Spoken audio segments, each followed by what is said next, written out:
نحمدہ ونصلی علی رسولہ الکریم اما بعد فاعوذ باللہ من الشیطان الرجیم بسم اللہ الرحمن الرحیم رب اشرح لی صدری ویسر لی امری واحلل عقدۃ من لسانی یفقہوا قولی۔ السلام علیکم ورحمۃ اللہ وبرکاتہ۔ ناظرین، رمضان المبارک اپنے اختتام کو آ پہنچا ہے اور ہم سب کو انشاءاللہ جلد ہی عید الفطر کی خوشخبری ملنے والی ہے۔ عید الفطر افطار کا تہوار ہے۔ جس طرح ہم رمضان میں ہر روز روزہ رکھنے کے بعد شام کو افطار کرتے رہے ہیں، اب یہاں پورے مہینے کا افطار ہو جائے گا۔ افطار کا معنی کیا ہے کہ وہ پابندی جو ہم پر رمضان میں کھانے پینے کی تھی، اب ہم اس پابندی سے باہر آ رہے ہیں، گویا ایک طرح سے آزادی مل رہی ہے۔ لیکن کیا مومن ہر چیز سے آزاد ہو جاتا ہے؟ نہیں، مومن کی زندگی تو ساری کی ساری ہی ایک روزہ ہوتی ہے۔ اس کی آزادی بس وہیں تک ہے جہاں اللہ رب العزت نے اس کو آزاد چھوڑا ہے، اور جہاں اللہ نے اس کو روکا وہ وہیں رک جاتا ہے۔ یہی نام ہے مسلمان ہونے کا، اور یہی ہے دراصل اسلام، کہ انسان اللہ کے حکم پر خود کو جھکا لے۔ ایک حدیث میں آتا ہے للصائم فرحتان، روزہ دار کے لیے دو خوشیاں ہیں، یفرحہما، جن پر وہ خوش ہوتا ہے، اذا افطر فرح، جب وہ افطار کرتا ہے تو خوش ہوتا ہے، یعنی ہر روز روزہ کھولنے کے وقت میں اس کو ایک خاص خوشی نصیب ہوتی، اور اسی طرح رمضان کے اینڈ پر جب روزوں کا اختتام ہوتا ہے اور عید کا دن اس کو نصیب ہوتا ہے اور اس دن وہ روزہ نہیں رکھتا بلکہ افطار کرتا ہے، تو یہاں بھی وہ خوش ہوتا ہے اور وہ اس خوشی کو مناتا ہے، اس خوشی کو محسوس کرتا ہے۔ ایسا نہیں کہ وہ خوشی کے موقع پر غم کا اظہار کرے یا خوشی کے موقع پر خوش نہ ہو۔ یہاں مومن کی یہ صفت بتائی گئی ہے کہ وہ اذا افطر فرح، افطار پر خوش ہوتا ہے، اور عید پر بھی مومن خوش ہوتا ہے۔ وَإِذَا لَقِيَ رَبَّهُ فَرِحَ بِصَوْمِهِ، اور جب وہ اپنے رب سے ملاقات کرے گا تو اپنے روزے پر خوش ہوگا، یعنی دنیا میں روزہ کھولنے پر اور رب سے ملاقات کے وقت روزہ رکھنے پر۔ اور وہ ملاقات کب ہوگی؟ جب زندگی کا اختتام ہوگا، اور مومن کے لیے وہ وقت بھی خوشی کا وقت ہو جاتا ہے جب فرشتے آ کے اس کو خوشخبری دیتے ہیں کہ اس کا رب اس سے راضی ہے، تو مومن کے اندر اپنے رب سے ملاقات کا اور زیادہ شوق پیدا ہو جاتا ہے۔ تو اللہ تعالیٰ ہمیں یہ دونوں خوشیاں نصیب کرے۔ سوال یہ پیدا ہوتا ہے کہ خوشی کا اظہار کیسے کریں؟ دیکھیے کہ عام روزمرہ زندگی میں جب ہم خوش ہوتے ہیں تو ہم اکیلے بیٹھ کے خوش نہیں ہوتے، ہم اپنی خوشی کو دوسروں کے ساتھ شیئر کرتے ہیں، اپنے پسندیدہ لوگوں سے ملتے ہیں، ان کی کمپنی میں خوش ہوتے ہیں، اپنے پیاروں کو یاد رکھتے ہیں۔ ہم نے رمضان میں اللہ سے محبت کرنا سیکھی، کیا اس موقع پر ہم اپنے رب کو یاد نہ کریں گے؟ کیا اس کے بغیر ہی ہماری کوئی خوشی ہو سکتی ہے؟ ہرگز نہیں۔ اسی لیے رمضان کے مہینے کی جہاں بات کی گئی، وہاں اس کے اختتام پر اللہ تعالیٰ فرماتے ہیں وَلِتُكَبِّرُوا اللَّهَ عَلَى مَا هَدَاكُمْ، تاکہ تم اللہ کی بڑائی بیان کرو اس ہدایت پر جو اس نے تمہیں عطا کی۔ رمضان ایک ہدایت کا موقع تھا، اختتام پر ہمیں اللہ کی بڑائی بیان کرنی ہے۔ اللہ اکبر، اللہ اکبر، لا الہ الا اللہ واللہ اکبر، اللہ اکبر وللہ الحمد، تکبیرات پڑھنی ہے۔ چاند رات سے ہی تکبیرات کا آغاز ہو جاتا ہے، اور صبح نماز پڑھنے تک مومن اپنی خوشی کا آغاز، خوشی کے دن کی ابتدا اللہ سبحانہ وتعالیٰ کے حضور سجدہ کرنے کے ساتھ کرتا ہے، گویا عید کی نماز ادا کرنا وہ اپنے لیے لازم سمجھتا ہے۔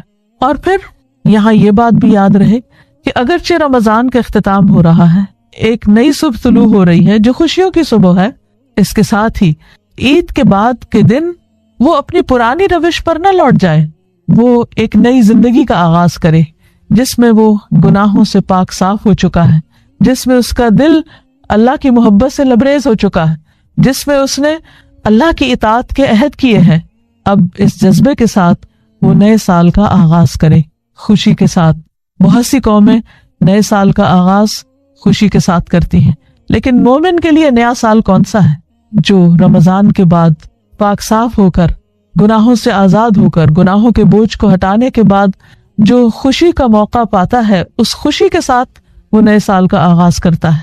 ایک نئی زندگی، نیا آغاز، نئی منصوبہ بندی، ایک بہتر انسان ہونے کا عہد، اور اس کے ساتھ ساتھ وہ اللہ کی بڑائی بیان کرتا رہتا ہے۔ عام طور پر یہ ہوتا ہے کہ جب انسان کوئی اچھا کام کر لیتا ہے تو اس کے نفس کے اندر کچھ غرور بھی آنے لگتا ہے کہ میں بہت بہتر ہو گیا ہوں. ٹھیک ہے، روزے رکھ کر، قرآن پڑھ کر، نمازیں پڑھ کر انسان واقعی بہتر ہوتا ہے، اس کا تزکیہ بھی ہوتا ہے، لیکن نبی صلی اللہ علیہ وسلم نے اس بات کو مینشن کرنے سے منع کیا ہے. آپ نے اس سے روکا ہے کہ کوئی شخص اس بات کا تذکرہ کرے کہ میں نے پورے روزے رکھے یا میں نے ساری نمازیں پڑھی. اور ہماری عام روزمرہ زندگی میں جیسے عموماً لوگ پھر بعد میں مقابلہ بازی کرنے لگتے ہیں کہ میں نے اتنے قرآن ختم کیے اور اتنا صدقہ خیرات کیا. یہ سب کچھ تو اپنے رب کے لیے تھا، ان میں سے کسی چیز کا ذکر نہیں کرنا چاہیے. عبادت کو جس طرح بھی ممکن ہو زیادہ سے زیادہ مخفی رکھنا چاہیے. اور جب انسان منہ سے بولنا شروع کر دیتا ہے تو ایک طرح سے اس کے اندر ایک بڑائی کا احساس بھی پیدا ہونے لگتا ہے. اس احساس کو ختم کرنے کے لیے بار بار تکبیرات دہرائی جاتی ہیں. اللہ اکبر کبیرہ والحمد للہ کثیرہ وسبحان اللہ بکرۃ واصیلا. اللہ بڑا ہے، بہت ہی بڑا، والحمد للہ کثیرہ اور بہت کثرت کے ساتھ اللہ کی تعریف جس نے ان سب نیکیوں کی توفیق دی. اور وسبحان اللہ بکرۃ واصیلا، اللہ کی پاکیزگی بیان کرتے ہیں صبح بھی اور شام بھی.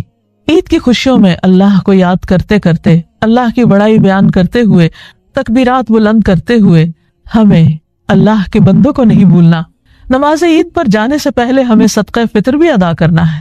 صدقہ فطر کیا ہے؟ نبی صلی اللہ علیہ وسلم نے اس کے بارے میں فرمایا یہ روزہ دار کے لیے پاکیزگی کا ذریعہ ہے.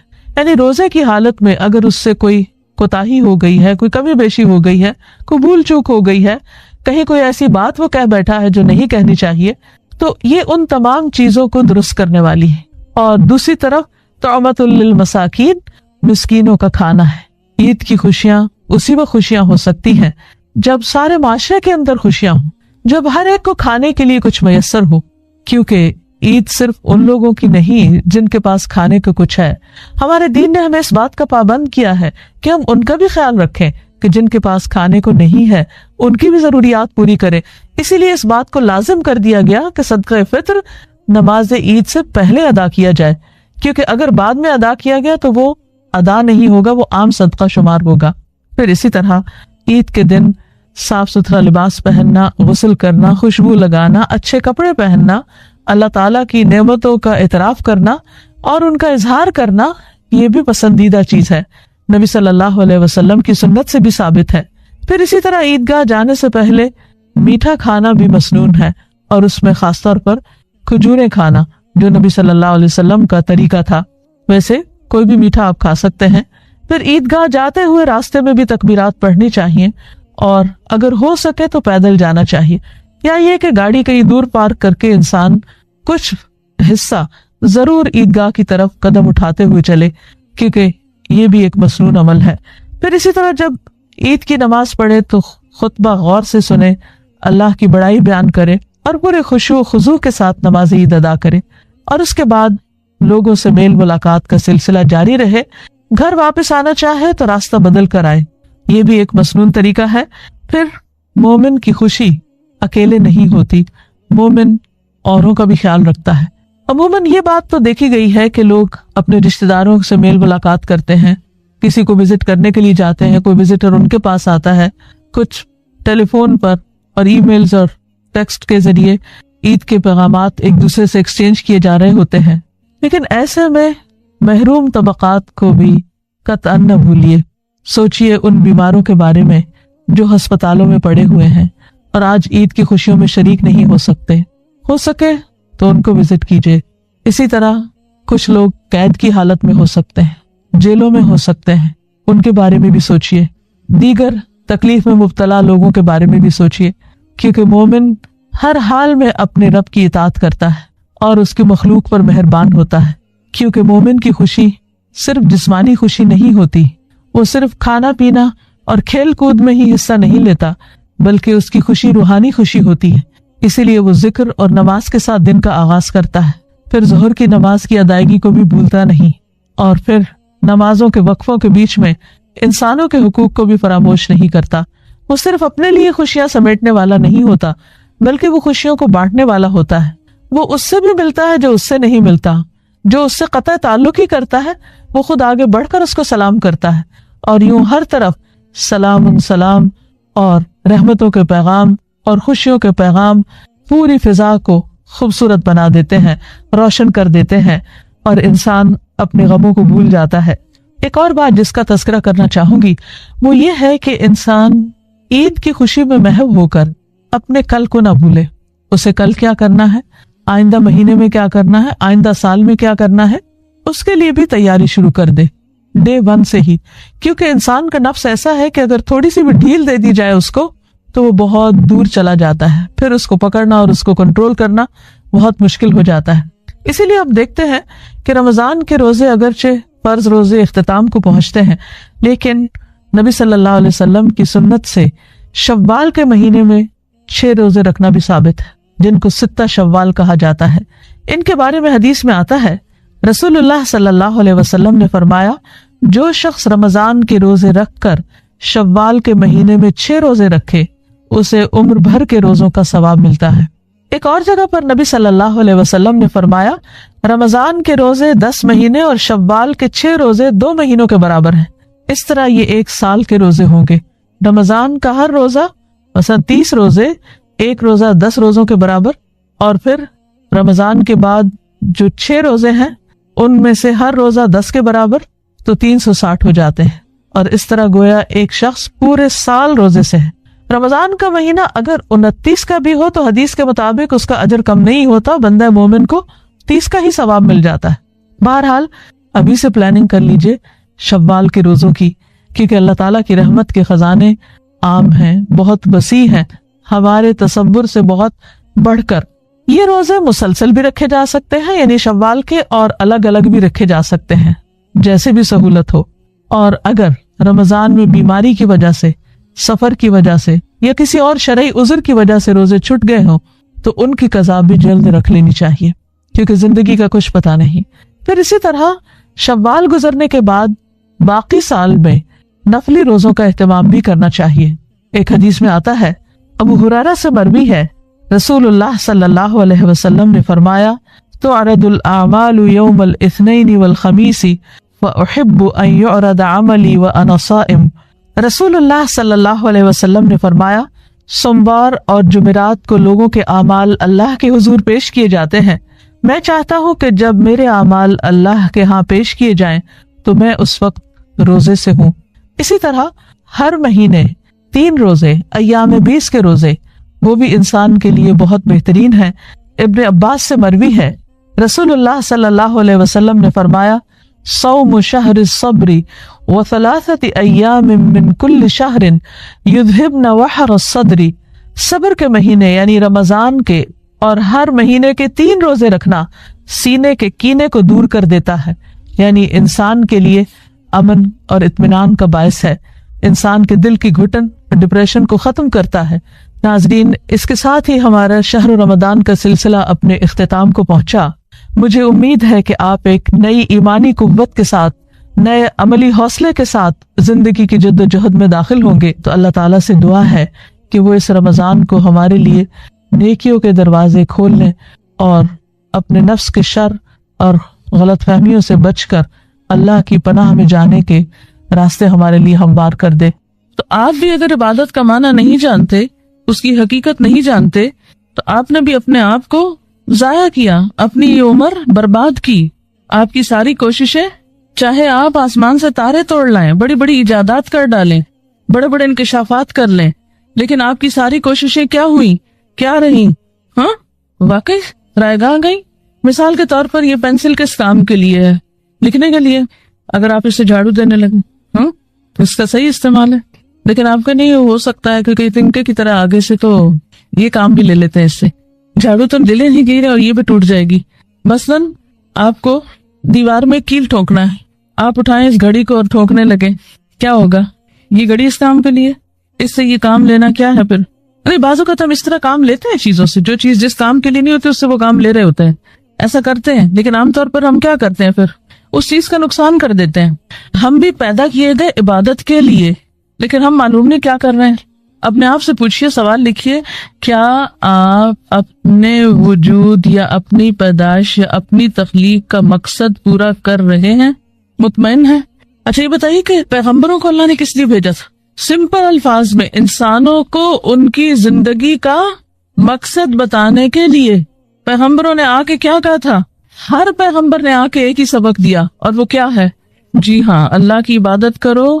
پیغمبروں کے آنے کا یہ مقصد تھا نا، اللہ نے بندوں کو اپنی عبادت کے لیے پیدا کیا، پیغمبروں نے آ کر بندوں کو یہ سبق یاد کرایا، اسی کا احساس دلایا۔ اچھا یہ بتائیے کہ نبی صلی اللہ علیہ وسلم نے مکہ سے ہجرت کیوں کی تھی؟ ہجرت کا کیا معنی ہوتا ہے؟ گھر بار چھوڑ دینا۔ آپ نے اپنا گھر بار کیوں چھوڑا تھا؟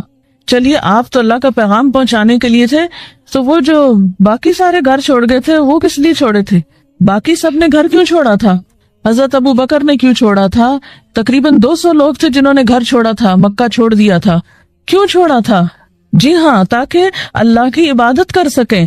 تو اس سے یہ پتا چلتا ہے کہ اگر عبادت کے راستے میں کوئی چیز رکاوٹ بن رہی ہو تو کیا کرنا چاہیے؟ کیونکہ رکاوٹ آ گئی، اب کیا کریں، عبادت نہیں ہو سکتی۔ تو جس کام کے لیے گھر بار چھوڑنے کا حکم ہے وہ کام پھر کتنا اہم ہوگا یا نہیں؟ یہ جو آپ یہاں تشریف لاتے ہیں گھر بار چھوڑ کر، یہ کس مقصد کے لیے لاتے ہیں؟ تاکہ ہم سیکھ سکیں کہ ہم کس مقصد کے لیے دنیا میں آئے ہیں، عبادت کے طریقے کیا ہیں، عبادت کیسے کی جاتی ہے۔ یہ بھی اسی مشن کا ایک حصہ ہے، یہ بھی آپ کی ایکٹیویٹی دراصل کیا ہے، اسی مقصد کو پورا کرنے کے لیے ہے۔ کیا جانے بغیر کہ عبادت کیا ہے اور کیسے کی جاتی ہے عبادت کی جا سکتی ہے؟ یہ کیا محض ایک لپ سروس ہے کہ ہم نے زبان سے کہہ دیا یا رب میں تیری عبادت کرتی ہوں اور مجھے بہت پسند ہے عبادت کرنا، اور عبادت کرنا ایک بڑا افضل کام ہے اور بہت فضیلت کی چیز ہے اور بڑے ثواب کا کام ہے، اس طرح کے جملے بولنے سے عبادت ہو جاتی؟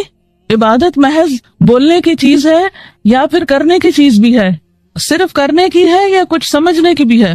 جی ہاں، عبادت کا اگر آپ ڈکشنری میں معنی دیکھیں تو لفظی معنی ہوتا ہے اپنے آپ کو کسی کے آگے جھکانا، پست کرنا، اپنے آپ کو کسی کے آگے جھکانا، چھوٹا کر دینا۔ لسان العرب ایک ڈکشنری ہے، عربی زبان کی بہت بڑی ڈکشنری۔ لسان العرب کا معنی ہی کیا ہے؟ عربوں کی زبان۔ لسان العرب میں عبادت کی جو ڈیفینیشن بتائی گئی ہے وہ ہے اصل العبودیت الخضوع والتذلل۔ عبودیت کی اصل کیا ہے؟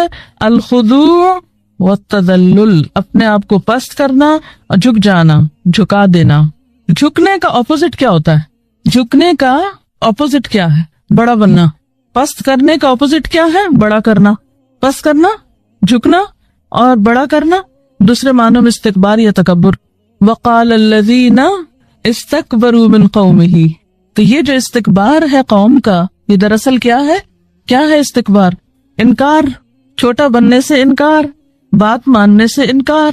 اچھا، لیکن ایک بات یاد رکھیے کہ عبادت میں صرف جھکنا اور پست ہونا ہی معنی نہیں، صرف یہ معنی بھی نہیں، یہ معنی بھی ہے لیکن اس کے علاوہ بھی اس میں معنی پایا جاتا ہے۔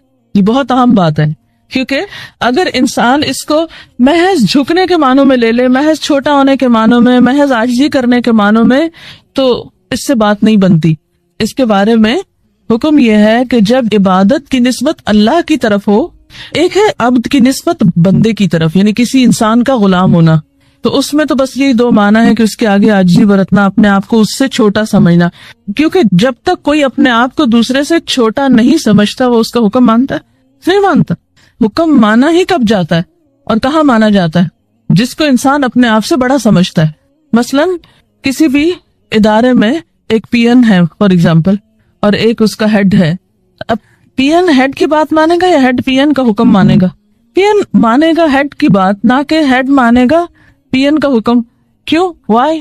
یہ ایک عام اصول ہے، یہ ٹھیک ہے یا نہیں ہے یہ الگ بات ہے، ایک عام رواج ہے زندگی۔ کس لیے؟ عام حالات میں بھی بچوں کو کیا کہا جاتا ہے کہ وہ کیا کریں؟ اپنے بڑوں کا کہا مانو۔ عام محاورہ ہے نا بڑوں کا کہا ماننے کا، ٹھیک ہے؟ تو جو اپنے آپ کو خود ہی بڑا سمجھے وہ کبھی دوسرے کی بات نہیں مانتے ہوتے۔ انکار اور نافرمانی میں اصل چیز تکبر ہی ہے اس کا سبب۔ تو بہرحال بات میں یہ کر رہی تھی کہ جب عبد کی نسبت کسی بندے کی طرف ہوتی ہے تو اس میں خضوع اور تذلل ہے، لیکن جب عبد کی نسبت اللہ تعالیٰ کی طرف ہو، یعنی عبادت اللہ کی، تو اس میں محبت کا مفہوم بھی شامل ہو جاتا ہے۔ شریعت میں عبادت کا معنی ایسی کیفیت جس میں انتہائی محبت کے ساتھ انتہائی خضوع اور خوف ہو۔ ابن کثیر نے یہ تعریف لکھی ہے، ابن کثیر کون ہے؟ مفسر قرآن ہے، قرآن کی تفسیر لکھی ہے انہوں نے، ٹھیک ہے. تو ابن کثیر کیا کہتے ہیں کہ عبادت اس کیفیت کا نام ہے جس میں انتہائی محبت کے ساتھ انتہائی خوف اور خضوع یعنی عاجزی پائی جاتی. ایک طرف انتہائی محبت ہے اور دوسری طرف انتہائی خوف ہے اور انتہائی عاجزی. اب ذرا فیل کریں اس کو، یہ کیسے ہوگا؟ دو کنٹراڈکشن، دو متضاد چیزیں دل کے اندر، ایک طرف انتہائی محبت اور ایک طرف انتہائی خوف، اور ان دو چیزوں کی وجہ سے انتہائی عاجزی. محبت انسان کو کیا بناتی؟ متکبر. ذرا سوچئے، جو کسی سے محبت کرتا ہے اس کا غلام بن جاتا ہے کہ نہیں؟ اس کی ہر بات ماننے لگتا ہے، ٹھیک ہے نا. اور جو کسی سے ڈرتا ہے وہ بھی کیا کرتا ہے؟ اس کی ہر بات ماننے لگتا ہے. تو اس سے پھر معنی اطاعت کا نکل آیا. عام طور پر جو معنی کیا جاتا ہے نا کہ عبادت کا معنی اطاعت ہے، تو یہ اسی معنی میں کی جاتی ہے. یہ اس کا ڈرائیوڈ میننگ ہے، ڈائریکٹ میننگ نہیں ہے جس کو کہتے ہیں نا اس سے مراد یہ ہے. کیا سمجھ میں آیا؟ ابھی یہ جو میں بات کر رہی تھی نا کہ انتہائی محبت کے ساتھ انتہائی خوف، دو متضاد کیفیات، یہ بالکل بیلنس کر دیتی ہیں اس احساس کو. اور اگر یہ دو طرف نہ ہو، صرف یک طرفہ بات ہو، تو وہ بات درست ہی نہیں رہتی. مثلاً اگر آپ کہیں کہ عبادت میں صرف انتہائی محبت ہے اور خوف نام کی چیز کوئی نہیں، تو کیا ہوگا؟ اعتدال ختم ہو جائے گا. اور اگر کہیں انتہائی خوف ہے اور محبت نام کی چیز نہیں، اور اگر ایک زیادہ اور دوسرا کم ہے، تو بھی بات نہیں بنے گی. دونوں کو اپنے آخری حصے تک جانا ہے. محبت بھی اپنی انتہا تک جائے گی اور خوف بھی اپنے انتہا تک جائے گا. وہ پھر عدل کا مقام آ جائے گا، وہاں اصل عاجزی پیدا ہو جائے گی. اللہ سبحانہ وتعالی اپنے بندے کے قریب ہے، اپنے بندے کی دعاؤں کا جواب دیتا ہے، انہیں قبول کرتا ہے. اس لیے ہمیں مانگتے رہنا چاہیے اور مانگنے کے آداب کو بھی ملحوظ رکھنا چاہیے. سب سے پہلے اللہ سبحانہ وتعالی کی حمد و ثنا. لا الہ الا اللہ وحدہ لا شریک لہ، لہ الملک ولہ الحمد وہو علی کل شیء قدیر، لا حول ولا قوة الا باللہ، لا الہ الا اللہ ولا نعبد الا ایاہ، لہ النعمۃ ولہ الفضل ولہ الثناء الحسن، لا الہ الا اللہ مخلصین لہ الدین ولو کرہ الکافرون. اللہ کے سوا کوئی الہ نہیں، وہ اکیلا ہے، اس کا کوئی شریک نہیں. بادشاہت اسی کی ہے اور تمام تعریف اسی کے لیے ہے، اور وہ ہر چیز پر پوری قدرت رکھنے والا ہے. گناہ سے بچنے کی طاقت اور نیکی کرنے کی طاقت اللہ کے سوا کوئی دینے والا نہیں ہے. اللہ کے سوا کوئی الہ نہیں، ہم صرف اسی کی عبادت کرتے ہیں. اسی کی ساری نعمتیں ہیں، اسی کا فضل ہے اور اسی کے لیے خوبصورت تعریف ہے. اللہ کے سوا کوئی الہ نہیں، ہم اسی کے لیے دین میں اخلاص رکھنے والے ہیں، اگرچہ کافر ناپسند کریں. یہ دعا ہم نماز کے بعد پڑھتے ہیں، اور اس میں آپ نے دیکھا کہ صرف اور صرف اللہ تعالیٰ کی حمد و ثنا ہے، اللہ تعالیٰ کی توحید کا بیان ہے، اللہ تعالیٰ کی صفات کا بیان ہے. جب بندہ اللہ سبحانہ تعالیٰ کی تعریف کرتا ہے، شرک سے برات اور اللہ تعالیٰ کی عبادت کا اقرار کرتا ہے، تو یہ دعا کی اعلیٰ ترین قسم ہے. یہ زبان حال سے انسان پکار رہا ہوتا ہے کہ یا رب میں تیرا محتاج ہوں اور میرے سارے مسائل کا حل صرف اور صرف تیرے ہی پاس ہے، کیونکہ تو ہر چیز پر پوری قدرت رکھنے والا ہے. اور پھر اللہ سبحانہ تعالیٰ کی تعریف ہر حال میں، چاہے ہمیں کوئی پریشانی ہو، دکھ ہو، تکلیف ہو، ہم اپنی تقدیر کے واقع ہونے سے گھبرائے ہوئے ہوں، پھر بھی اللہ سبحانہ تعالیٰ سے بدگمان نہیں ہونا، بدظن نہیں ہونا، دور نہیں ہونا، ناراض نہیں ہونا، بلکہ پلٹ پلٹ کر اسی کی طرف رجوع کرنا ہے اور اسی کی تعریف کرتے رہنا ہے. تو ہر قسم کی تعریف صرف اور صرف اللہ ہی کے لیے ہے. وہی ہے جو لاچار کی دعا قبول کرتا ہے جب وہ اسے پکارتا ہے، وہی ہے جو مظلوم کی مدد کرتا ہے جب وہ اسے بلند آواز سے پکارتا ہے، اور وہی ہر تکلیف کو ہم سے دور کرتا ہے اور ہر برائی کو ہم سے ہٹا دیتا ہے.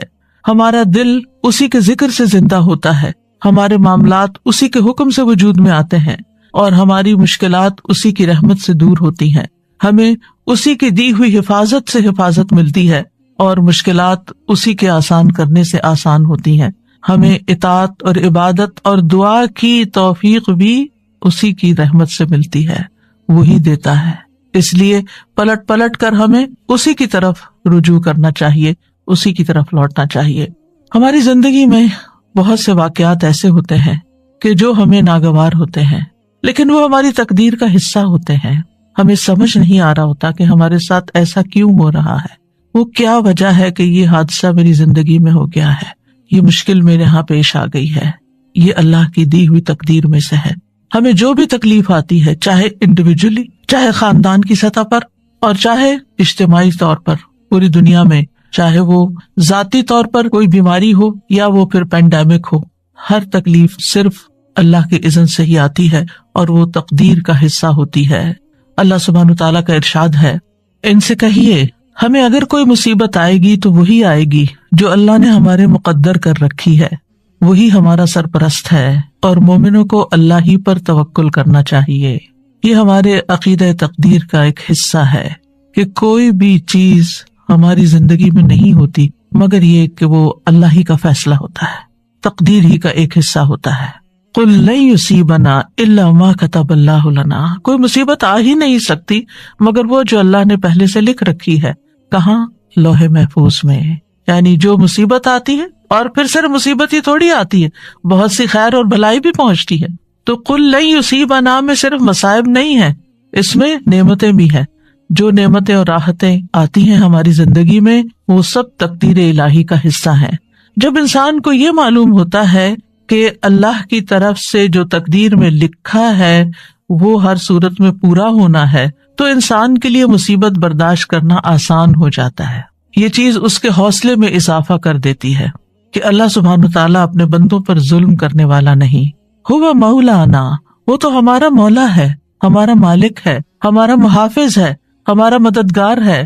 اور پھر اس کے مولا ہونے کا تقاضا یہ ہے کہ وہ ہمارے دینی اور دنیاوی تمام معاملات میں ہماری سرپرستی کرے. اور ہمارے لیے اس کے بندے ہونے میں کیا لازم ہے کہ ہم اس کی قضاء و قدر پر راضی رہیں. جو فیصلے وہ ہمارے بارے میں کرے ہم اس پر اعتماد کریں کہ وہ ظلم کرنے والا نہیں ہے. اس نے جو بھی فیصلہ کیا، جو نعمت دی یا جو تکلیف اس کی طرف سے آئی، یہ سب اسی کا فیصلہ ہے، ہمارے اختیار میں یہ نہیں ہے. یہ اللہ سبحانہ تعالیٰ کی مرضی سے آئی ہے، اور ہمارا اس پر یقین ہے کہ وہ اپنے بندوں پر کوئی ظلم نہیں کرتا. اللہ سبحانہ تعالیٰ کے ہر فیصلے میں انسان کے لیے بھلائی ہے. یعنی وہ خیر کا فیصلہ ہو یا زندگی میں آپ کے کوئی تکلیف آ گئی ہو، اس میں خیر ہی خیر ہے. بندہ مومن کا تقیہ کلام کیا ہوتا ہے؟ اس میں بھی خیر ہوگی. کچھ بھی ہوتا ہے تو کیا کہتا ہے؟ اس میں بھی خیر ہوگی، الحمدللہ اس میں بھی خیر ہوگی، اس کا بھی نتیجہ اچھا ہی ہوگا، اس سے بھی مجھے فائدہ ہی پہنچے گا. کیونکہ اللہ تعالیٰ نے کیا خبر دی ہے؟ قُلْ لَن يُصِيبَنَا إِلَّا مَا كَتَبَ اللَّهُ لَنَا هُوَ مَوْلَانَا، وہ ہمارا سرپرست ہے، وہ ہمارے لیے جو بھی فیصلہ کرتا ہے اس میں مومنوں کے لیے بھلائی ہی بھلائی ہوتی ہے. اور چونکہ وہ ہمارا مولا ہے تو اس لیے ہمیں اس سے اچھی ہی امید ہے. اور ولا مولا لہم، جیسے نبی صلی اللہ علیہ وسلم نے احد کے موقع پر فرمایا تھا کہ اللہ مولانا ولا مولا لہم، اللہ ہمارا مولا ہے اور ان کا کوئی مولا نہیں. یعنی جو اس پر ایمان نہیں رکھتے اور جو اس کی تقدیر پر ایمان نہیں رکھتے، پھر ان کا کوئی مولا نہیں، ان کا کوئی سرپرست نہیں. اہل ایمان کو اللہ سبحانہ تعالیٰ اپنی پناہ میں لے لیتا ہے. اس لیے مومنوں کو کیا کرنا چاہیے؟ وَعَلَى اللَّهِ فَلْيَتَوَكَّلِ الْمُؤْمِنُونَ، مومنوں کو تو اللہ پر ہی توکل کرنا چاہیے، بھروسہ کرنا چاہیے. توکل کا معنی ہوتا ہے خیر کے حصول اور شر کے دور ہونے کے لیے اللہ تعالیٰ کو اپنا سہارا سمجھنا. اور جو اللہ تعالیٰ پر بھروسہ کرتا ہے وہ کبھی نامراد نہیں ہوتا، اور جو غیروں پر بھروسہ کرتا ہے تو وہ بے یار و مددگار رہتا ہے، کیونکہ وہ اس کی سرپرستی نہیں کر سکتے. اور اس طرح انسان اپنی امیدوں کے حصول میں بھی ناکام ہوتا ہے. تو توکل کیا ہوتا ہے؟ توکل یہ ہوتا ہے کہ انسان اپنی بے بسی کا اظہار کر دے کہ میرے بس میں کچھ نہیں، میرے پاس کچھ نہیں، اور ہر چیز کا مالک اللہ ہے، اور ہر کام اس کے اذن سے ہوتا ہے، وہی کرے گا، اور جو کرے گا وہ خیری کے فیصلے کرے گا. تو دنیا اور آخرت کے فوائد اور نقصانات، کیونکہ توکل کو سمجھنا بڑا ضروری. دنیا اور آخرت کے فوائد اور نقصانات کے معاملے میں دل کا اللہ کی ذات ہی پر اعتماد کرنا، دل کا اعتماد، اور یہ ایمان رکھنا کہ اللہ کے سوا کوئی عطا نہیں کر سکتا اور نہ کوئی روک سکتا ہے، نہ نقصان پہنچا سکتا ہے، نہ نفع دے سکتا ہے. اللہم لا مانع لما اعطیت ولا معطی لما منعت ولا ينفع ذا الجد منک الجد. یعنی کوئی بھی فائدہ ہے یا کوئی بھی نقصان ہے، اپنی زندگی میں آنے والے فوائد اور نقصانات دونوں کی طرف نظر کیجیے.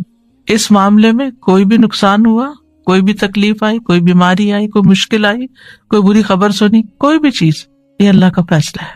اور پھر دل کا اس بات پر اعتماد ہے، ایمان ہے، یقین ہے کہ اللہ اچھا ہی کرے گا.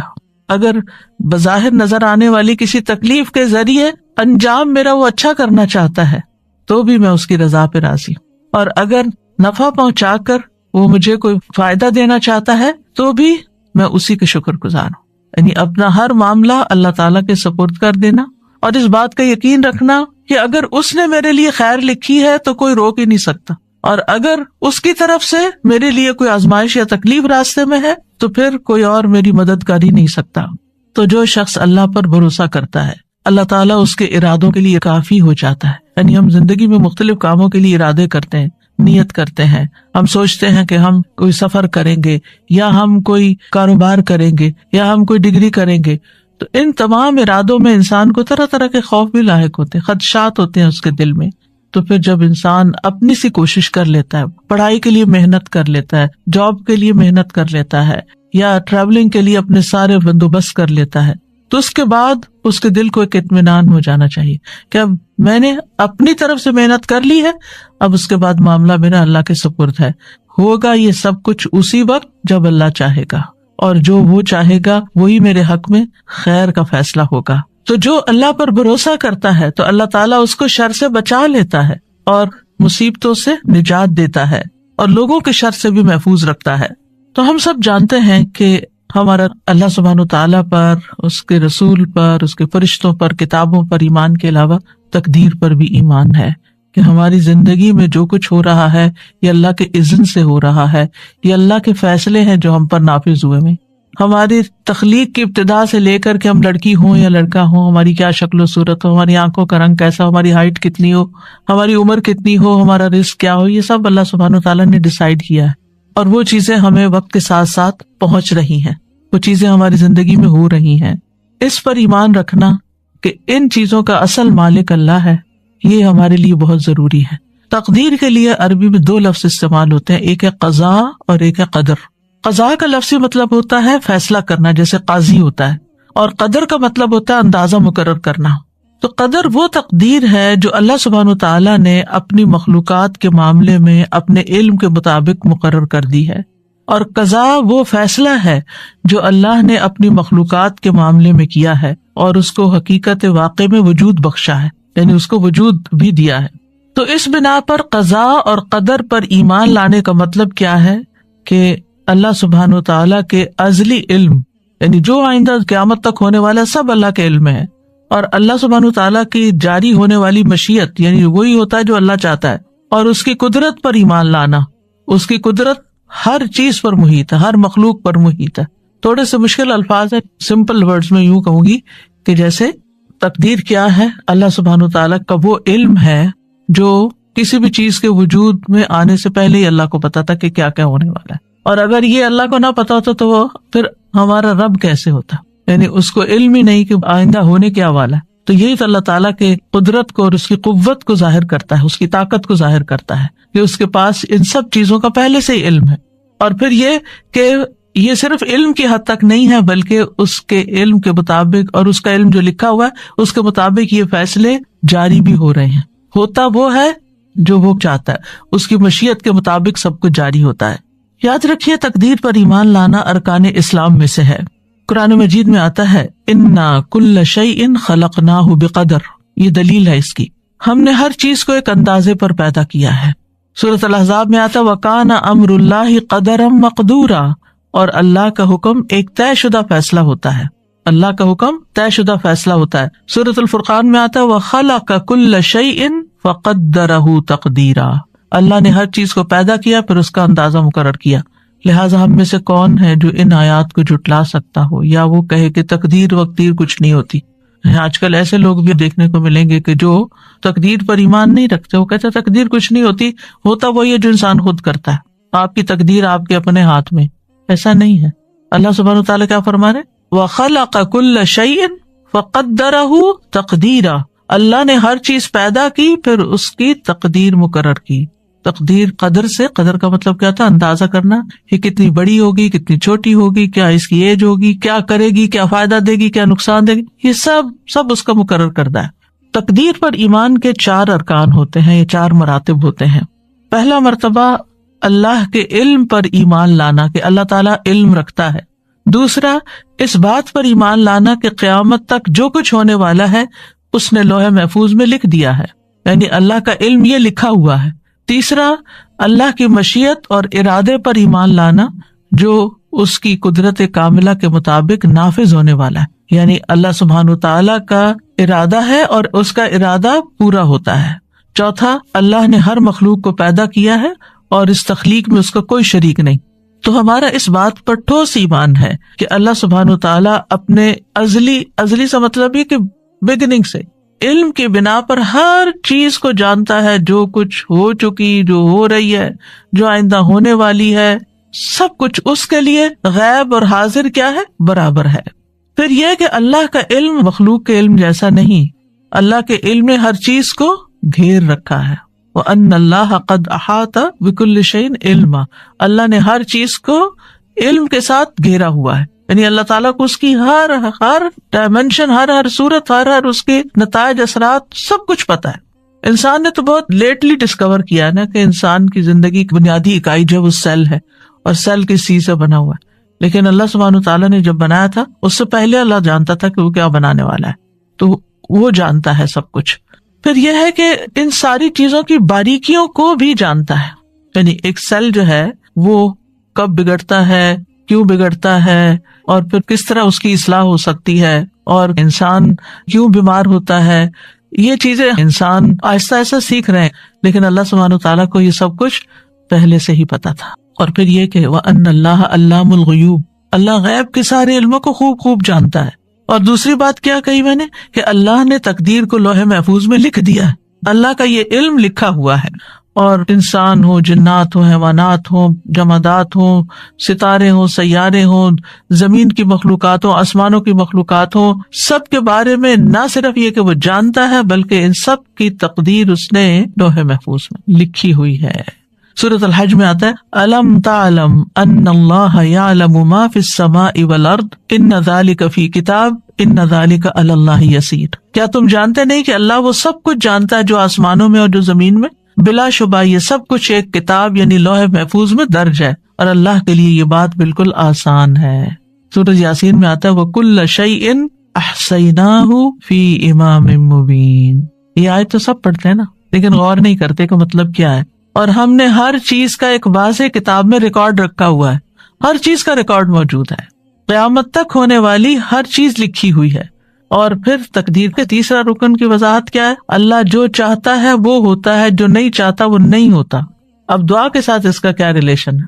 یعنی آپ سوچ رہے ہوں گی کہ ہم تو دعائیں سیکھنے کے لیے آئے اور یہ میں عقیدہ تقدیر پڑھانے بیٹھ گئی، کیونکہ جب تک ہماری بنیاد مضبوط نہیں، ہماری دعائیں بھی صحیح نہیں ہوتی، اور پھر ہم دعاؤں کے بارے میں بھی بے یقینی کی کیفیت رکھتے ہیں، اور پھر وہ کبھی مانگتے ہیں کبھی نہیں مانگتے، اور مانگنے میں بھی کوئی لذت نہیں ہوتی۔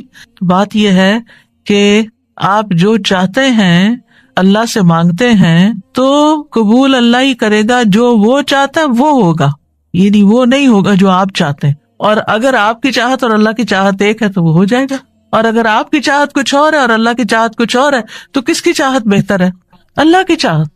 وہ ہم سے زیادہ ہم پر مہربان ہے، وہ ہم سے زیادہ ہمارے فائدے جانتا ہے۔ ہم صرف وقتی طور پر بہت شارٹ سائٹڈ ہے، تھوڑا سا اپنا فیوچر جانتے ہیں، وہ ہمارا لانگ ٹرم فیوچر جانتا ہے۔ اس کو پتا ہے کہ کون سی چیز اس وقت بندے کو دینی ہے اور کون سی چیز نہیں دینی، کون سی چیز آج اگر اس کو دے دی تو دنیا میں تو یہ خوش ہو جائے گا، لیکن اس کی آخرت برباد ہو جائے گی۔ اور اللہ ہم پر مہربان ہے، وہ قطعاً نہیں چاہتا کہ ہمیں ایک چھوٹی سی تھوڑی سی دیر کے لیے ایک دنیاوی فائدہ دے کے، ایک لذت دے کے، اور ہمیشہ کی زندگی ہماری مشکل میں ڈال دے۔ تو وہ ہم سے روک دیتا ہے، نہیں اس کو یہ نہیں دینا، کیونکہ یہ اس کے لیے بظاہر فائدے کی چیز ہے لیکن حقیقت میں اس کے لیے نقصان دہ۔ ہم اپنا نفع نقصان نہیں سمجھتے، اللہ سبحانہ تعالیٰ خوب جانتا ہے، وہ جانتا ہے کہ ہمیں کیا ملنا چاہیے کیا نہیں ملنا چاہیے، اس لیے ہم دعا کرتے رہتے ہیں اور آپ دیکھیے پہلے بھی میں نے اس بات کا ذکر کیا تھا کہ اگر وہ نہ بھی ملے جو ایک چیز ہم مانگ رہے ہیں اور جس کے لیے روز دعا کرتے ہیں صبح شام ہر وقت ہمارے دل میں غم لگا ہوا وہی مانگتے رہتے ہیں، اگر وہ چیز نہیں بھی ملتی تو کیا کچھ بھی نہیں ملتا؟ آپ مسلسل عبادت کی حالت میں ہیں، جب تک آپ دعا کی حالت میں، آپ عبادت کی حالت میں، آپ کو عبادت کا اجر مل رہا ہے۔ اگر یہ مشکل آپ کی زندگی میں نہ ہو تو کیا آپ دعا کریں؟ کیا اللہ کو یاد کریں؟ کیا آپ کا اتنا اجر اکٹھا ہو؟ کیا آپ اتنی دیر عبادت کی حالت میں رہیں؟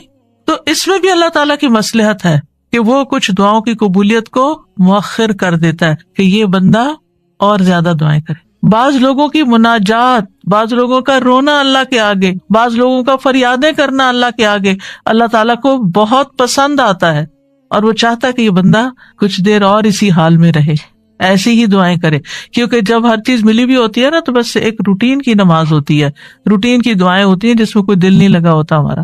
لیکن جب کسی مشکل میں ہوتے ہیں تو پھر ہم گڑ گڑا کے مانگتے ہیں، پھر رو کے مانگتے ہیں، پھر چپ کے مانگتے ہیں، پھر تنہائی میں مانگتے ہیں، پھر سب کے بیچ میں اجتماعی دعا کرتے ہیں، پھر کسی سے ریکویسٹ کرتے ہیں کہ آپ ہمارے لیے دعا کریں۔